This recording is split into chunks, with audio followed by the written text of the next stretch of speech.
Hata tukimaliza. Wewe sasa umeretire. Kuna mchezaji ambaye bado anacheza. How is life after retirement? During retirement, umeshacheza pale soka, wewe sasa uko kule nje sasa. Anthony Okuma tumuoni pale acheza ball. Maisha yako vipi? Mimi Anthony naweza sema mimi kidogo Mungu amenibariki. God. I owe it to God first kwa sababu vile nimekuambia, at least academic zangu zimenisaidia nikapata papers, nikapata job. Na pia definitely lazima nishukuru governor wangu kwa sababu hapo ndio nafanya kazi Kakamega County. Sisi wote tukiwa kwa county tuko chini ya governor.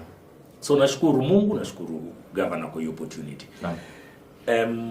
But players sahi lazima wawe strategic, minds up, wawe strategic kwa sababu there's life after football.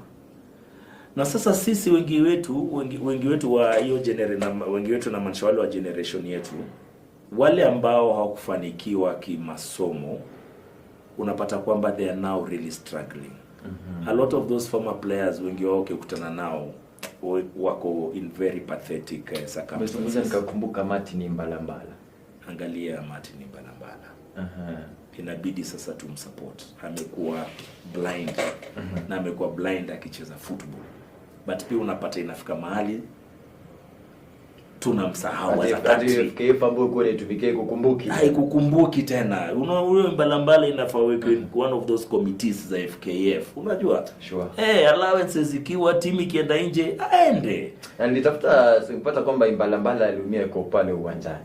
No that alizaliwa kama Mbalambala captain. Ule mtoto alikuwa anapiga ball. Mbalambala. But Talent, pure talent. Lakini sasa